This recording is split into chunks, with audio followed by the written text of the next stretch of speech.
শিমলেপাড়ার ছেলে নরেন যাচ্ছে দক্ষিণেশ্বরে। হাটখোলার মোড়ে দুই নাটকে মাতালের সঙ্গে তার দেখা। অমৃতলাল আর গিরিশ রাত কাটিয়েছে বিনোদিনীর বাড়িতে। নিদ্রাহীনতায় ও নেশায় এখন চারটি চোখ লাল। বিয়ার পান করতে করতে গিরিশের ঠান্ডা লেগে গেছে, তাই স্যাঙাতকে দিয়ে ঝট করে আনিয়ে নিয়েছিল বি হাইভ ব্র্যান্ডি। তখন হুইস্কি ছিল ঘোড়ার ওষুধ। বনেদি মদ্যপায়ীরা ছুঁত না। রাজনারায়ণ দত্তর ছেলে কেরেস্তান কবি মাইকেল মধুর দেখা দেখি সিগারেট টানা ইদানিং ফ্যাশিয়ান হয়েছে। অমৃতলালের মুখে সেই আগুন, গিরিশের ঠোঁটে পান। নরেনকে দেখে হই হই করে উঠল দুজন। গিরিশ খপ করে তার হাত চেপে ধরে বলল, আরে আরে অত হর্ন নিয়ে চললে কোথায় ভায়া?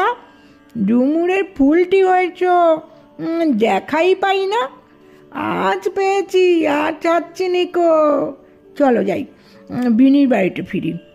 তোমার গান শুনবো। দেবেন ঠাকুরের ছোট ছেলের গানও নাকি তুমি গাইছো? কেমন সে গান? রসে টইটম্বুর না ধম্মে মাকো মাকো? নরেন একটুক্ষণ হাস্য পরিহাসের পর বলল, হাত ছাড় গিরি, যাচ্ছি দক্ষিণেশ্বর, এখন সময় নেই। গিরিশ ঠোঁট উল্টে অবজ্ঞার সঙ্গে বলল, এই সে পাগলা ঠাকুরটার কাছে? সে তোকে কী দেবে রে? চাকরি দেবে? সংসারে অনটন জ্বালা যন্ত্রণা ঘুচবে? ওসব বুজরুকি ঢের দেখেছি ভাইয়া, ওসব ছাড়ো। সুসময় অযথা বয়ে যেতে দিও না। নরেন রাগ করে বলল, তুই শালা স্টেজে মাগি নাচাস, তুই এসবের কি বুঝবি? গিরিশও প্রমত্ত কণ্ঠে বলল, কি আমি বুঝি না? চৈতন্যদেবের নামে পালা নামাচ্ছি, দেখবি কেমন ফালাবো। ভক্তির বন্যা বইবে, অডিয়েন্স কান্নার সমুদ্রে ভাসবে।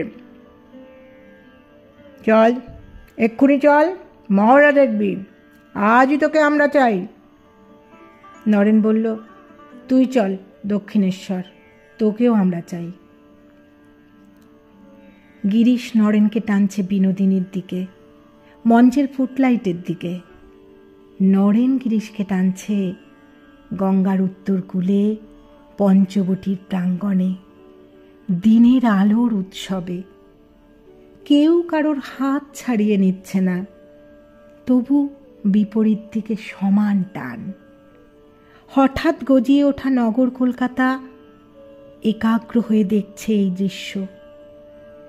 একদিকে মোহময় প্রমোদ, অন্যদিকে রসে বসে মুক্তি। একদিকে শিল্প ও আত্মক্ষয়, অন্যদিকে ত্যাগ ও পরার্থ প্রিয়তা। খুবই মৃদু ও অসম্ভব জোরালো এই পারস্পরিক আকর্ষণ।